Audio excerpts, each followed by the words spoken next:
En este segundo tramo de Entre Líneas seguimos entrevistando al señor Ministro de Trabajo y Seguridad Social y la pregunta ya estaba planteada. Ministro, finalmente, ¿qué va a hacer el gobierno? ¿Va a permitir o no va a permitir la llegada de esta misión de la OIT? Bueno, el gobierno en principio tiene acordado resolver esto el lunes próximo en el Consejo de Ministros con un conjunto de informaciones que establezcan precisión respecto a las características de este procedimiento, que es una solicitud que hace el Comité de Libertad Sindical. Esto es un dato importante, no es la OIT, es el Comité de Libertad Sindical de la OIT que solicita la posibilidad que el gobierno apruebe o acepte la venida de una misión a los efectos de constatar in situ, digamos, lo que ha sucedido. Esta no es la situación más grave que ha tenido nuestro país, en el vínculo, como se ha dicho por ahí, ¿no?, con el vínculo con la OIT. La situación más grave la atravesó el exministro Pérez del Castillo, que tuvo que ir a explicar a la OIT porque durante 10 años estuvo congelado el salario mínimo en el Uruguay, cuando, ustedes recordarán, era la variable de ajuste de las jubilaciones, ¿no? Esto hizo que el caso uruguayo fuera la asamblea de la OIT.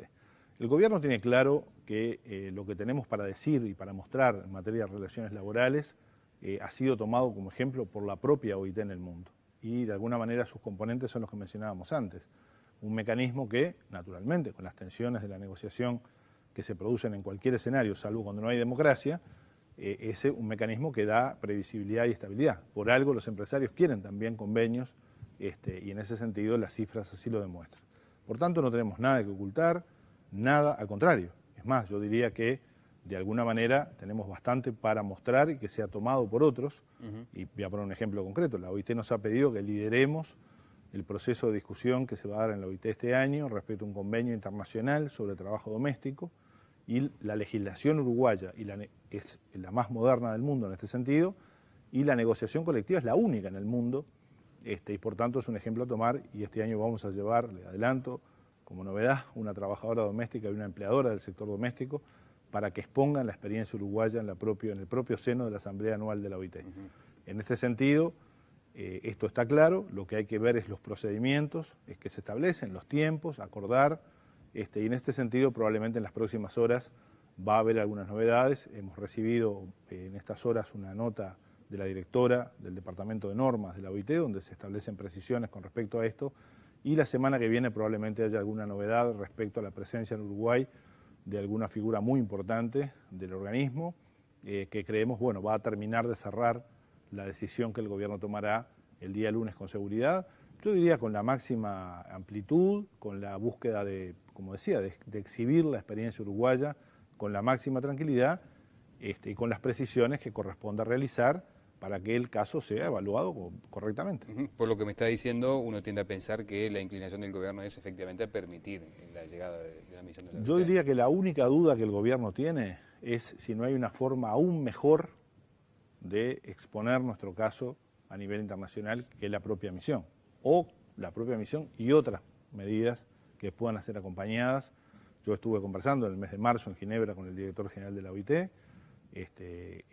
Nos manifestó su interés en lo que le mencionaba del trabajo doméstico, pero además Uruguay tiene múltiples acuerdos. Estamos lanzando el 5 de mayo un diálogo nacional sobre el empleo con apoyo específico de la Oficina Internacional del Trabajo para promover las prácticas que Uruguay ha tenido en esta materia y mostrar la experiencia uruguaya con estos niveles de desempleo en el mundo, digamos. Esto nos enorgullece mucho también, y hemos tenido un enorme apoyo para el diálogo por la seguridad social también de parte de la OIT. Nuestro vínculo es, yo diría, extremadamente cordial y frecuente, y en este marco también hemos conversado en más de una oportunidad estos días con el director general de la OIT, que por otra parte es chileno, conoce bien el Uruguay y conoce bien la experiencia uruguaya. ¿Es factible entonces que venga la semana que viene? Es factible que venga alguna figura de mucha importancia de la OIT a Uruguay. ¿Y cómo quedan las relaciones fundamentalmente con la Cámara de Comercio después de este episodio? Para nosotros la Cámara de Comercio está ejerciendo un derecho legítimo, un derecho a llevar adelante lo que ellos consideran una violación de la libertad sindical de los empresarios, pero lo hace con una visión, en nuestra opinión, de alguna manera, yo diría, antigua de lo que son las relaciones laborales. Esta es nuestra opinión de fondo, digamos, ¿no? Ellos tienen todo el derecho de hacerlo, defenderemos su derecho a hacerlo, pero también opinamos sobre lo que han hecho, y creo que la Cámara de Comercio en realidad tiene una visión de las relaciones laborales que no es una visión moderna, que es una visión que privilegia el antagonismo, digamos, y la confrontación por encima del diálogo, Y esta práctica me parece que no es conducente. De cualquier manera, la legitimidad con la cual se ha llevado adelante esta medida no está en cuestión y el diálogo se va a mantener en todos sus términos. En la tarde de hoy se desarrolló una reunión quincenal, de las que estamos teniendo quincenalmente, con el PIT-CNT y las cámaras empresariales para analizar la ley de negociación colectiva y las posibles modificaciones. Yo diría que ya sobre algunas de ellas tenemos acuerdos, ¿verdad? O casi acuerdos, independientemente de esto de la misión de la OIT. Yo creo que la intención que se ha tenido, me imagino, de las cámaras empresariales de apoyar el proceso de negociación, de alguna manera es un poco tardía, porque en realidad el proceso de negociación ya se viene desarrollando y yo diría que es auspicioso los avances que hemos tenido en el acercamiento en posiciones que francamente no veo que sean antagónicas respecto a temas como la integración del Consejo Superior Tripartito u otros temas que están sobre la mesa. Bien. Ministro, ya sobre las últimas le pregunto, ¿finalmente se va a exonerar de la multa a la gente que no pudo votar en esas particulares elecciones de directores sociales del BPS? Bueno, nosotros creemos primero, en principio no tenemos opinión contraria a eso, pero creemos que es muy importante recalcar la importancia que tiene la participación y la difusión de este tipo de actos eleccionarios, porque creemos que ha sido un gran avance instalado en la Constitución del año 67, ¿verdad? Que es la inclusión de los actores sociales, pasivos, empresarios y trabajadores, en el contralor de la organización más importante que el país tiene en materia de manejo de recursos, por ejemplo, ¿no? El Banco de Previsión Social maneja varios puntos del Producto Bruto, y por tanto queremos que estén allí los más representativos, ¿verdad? Se nos ha planteado la posibilidad de que, por ejemplo, no haya elecciones cuando hay candidato único. Nosotros decimos que esto debe surgir de un gran acuerdo político, porque otra lectura permitiría pensar que quizá el gobierno tiene algún interés. El gobierno no tiene ningún interés en que haya candidatos únicos, por el contrario, le gustaría que hubiera muchas opciones, si es que la realidad lo justifica, porque tampoco uno debe inventar candidatos, ¿no? Pero nos parece que la participación debe ser promovida. Si hay una iniciativa parlamentaria en este sentido, lo vamos a considerar. Yo diría que a priori tengo una opinión favorable a esto, pero nos parece que lo de fondo es lo otro, ¿verdad? Es cómo evaluamos la importancia de la participación de los ciudadanos en una instancia electoral. Se nos ha planteado si se hay que dar o no recursos, por ejemplo, para promover las distintas propuestas. Nosotros estamos convencidos que sí, que de la misma manera, porque esta crítica nos ha llegado de partidos políticos que reciben los recursos que se otorgan para el acto eleccionario, ¿verdad?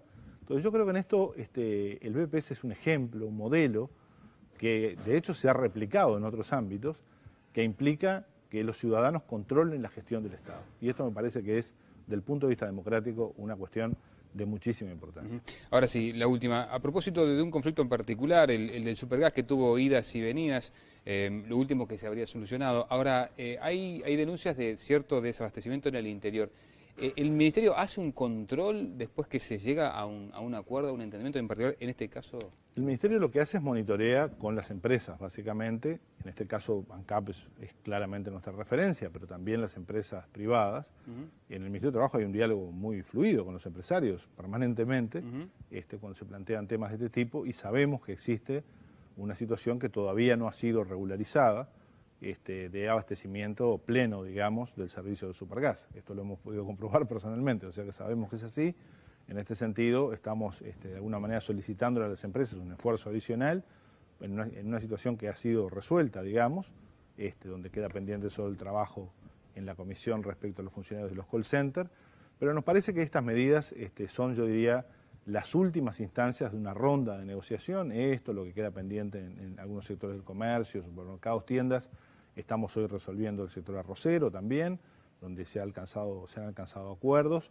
En otros casos se ha votado, hay distintas alternativas, pero en líneas generales yo diría que los niveles de conflictividad de los que se habla normalmente han sido extremadamente bajos en estos primeros meses del año. Sí han sido, me remito a declaraciones del propio presidente de la Cámara de Comercio, que lo decía hace pocos días, han sido sí en lugares de mucha sensibilidad para la población.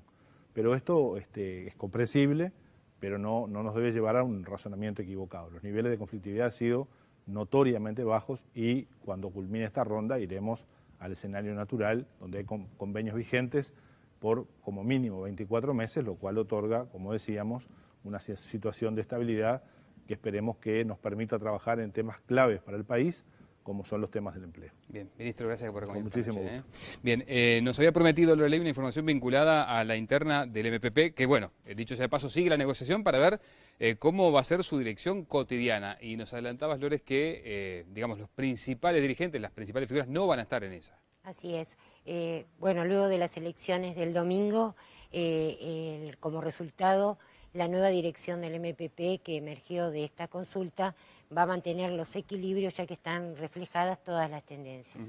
El senador Ernesto Agassi fue el dirigente más votado dentro del grupo al ser uno de los candidatos de los llamados institucionales, mientras que el dirigente histórico del MLN, Julio Marenales, fue el más votado por parte de los bases.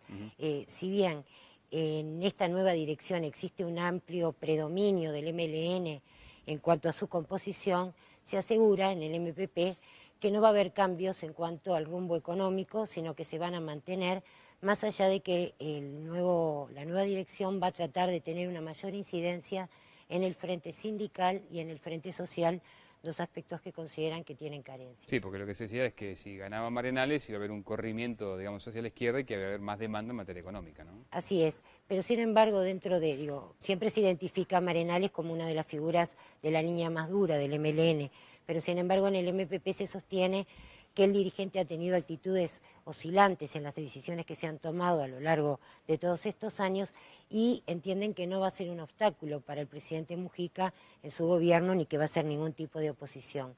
Sin embargo, también piensan que a partir de esta nueva composición puede haber una mayor incidencia del MPP en lo que tiene que ver con los cambios que se van a procesar a nivel de la política económica. Y el hecho de que Agassi haya sido el dirigente más votado, el institucional más votado, hay quienes se preguntan, bueno, ¿lo presenta esto como el eventual sucesor de Mujica? Bueno, Agassi es una de las figuras que concita el mayor respaldo dentro del MPP y justamente al existir tantas tendencias se lo tomó como una figura de consenso. Los propios allegados a Marenales fueron quienes impulsaron a Agassi como esta figura por entender que iba a mantener la unidad del grupo más allá de todas las distintas tendencias o corrientes que puedan existir. Lo que decíamos, las negociaciones en el MPP continúan para ver cómo va a ser la dirección cotidiana, ¿no? Así es, las negociaciones van a proseguir hasta el domingo porque justamente se instala la nueva dirección y tienen que definir quiénes van a ser se cree que 15 nuevos integrantes del comité ejecutivo. Esto no es menor porque es el órgano de dirección cotidiana, ¿no?, que se reúne en forma semanal. Por una resolución del propio sector, las principales figuras como Lucía Topolansky, Bonomi, Agassi, entre otros, no van a formar parte. Sí se cree que lo va a hacer Marenales, también el embajador itinerante que es muy allegado a Mujica, Julio Baraybar, quienes van a ser los que van a definir la forma en que va a funcionar el partido como partido político. Sin embargo, las decisiones no las van a poder tomar justamente los legisladores, que son los que van a funcionar en un nuevo órgano que se va a crear, que es el secretariado y que funcionará en forma más esporádica. Vamos a ver entonces qué pasa el domingo. Amigos, en instantes, un nuevo tramo de Entre Líneas, con la presencia ya de la presidenta de Antel, la ingeniera Carolina Cose. Enseguida estamos.